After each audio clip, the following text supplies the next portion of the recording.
Malgré pas mal de matchs reportés, deux clubs normands ont joué en National 2 ce week-end. Après sa victoire face à Châteaubriand, l'US Granville veut enchaîner un nouveau bon résultat et ce sont d'ailleurs les Granvillais qui vont se procurer la première occasion face à la réserve du FC Lorient avec cette reprise de Kylian Sylvestre à l'entrée de la surface qui est détournée par le gardien. Malheureusement, à la 42e minute de jeu, sur cette récupération, on se dégage mal et la défense est prise de vitesse. Mamadou Koné qui peut se présenter face à Herbin et qui vient ouvrir le score. 1-0 juste avant la pause. Mais au retour des vestiaires, on peut compter sur l'homme fort du moment, Mathis Cherchour, qui reprend ce centre à bout portant. 52e minute de jeu, un but partout. Un but partout, ce sera le score final de cette rencontre. Mathis Cherchour qui inscrit tout simplement son 3e but en 3 rencontres. Et ça coïncide avec l'invincibilité des Granvillais depuis 3 matchs.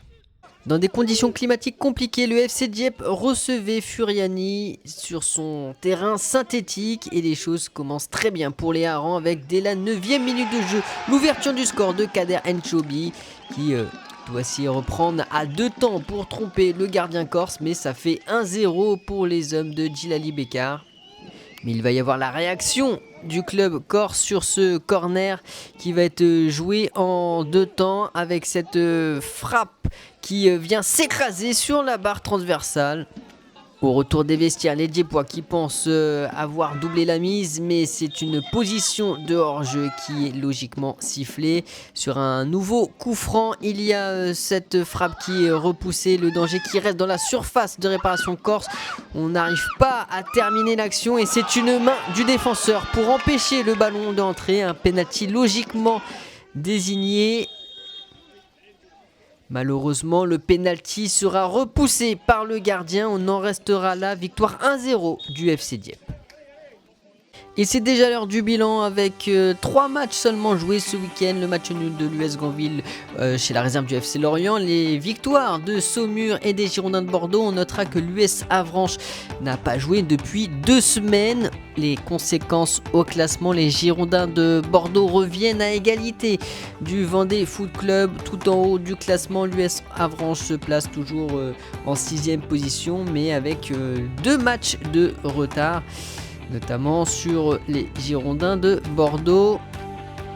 Dans la seconde partie du classement, l'US Granville qui a repris des points mais qui est toujours lanterne rouge à 3 points de Locminé qui compte désormais 2 matchs de retard par rapport à nos Normands.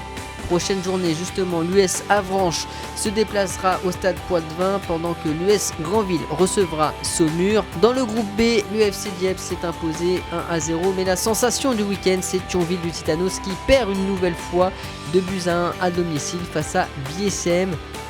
Au classement, Thionville qui est malgré tout toujours leader avec un petit matelas confortable face au FC Bourges, 7 points d'avance, une journée de retard. Le FC Dieppe toujours 3e avec 30 points. Dans la seconde partie du classement, l'US Chantilly, Chambly, Oise et Blois Foot terminent la marche et sont toujours dans la zone de relégation. Le week-end prochain, on jouera des matchs en retard. C'est la 14e journée qui se jouera pour 3 clubs du groupe B, notamment le FC Dieppe qui se déplacera à Ouascal pendant que le FC Bourges recevra Thionville-Lusitanos et le FC Chambly recevra Feigny-Aulnois.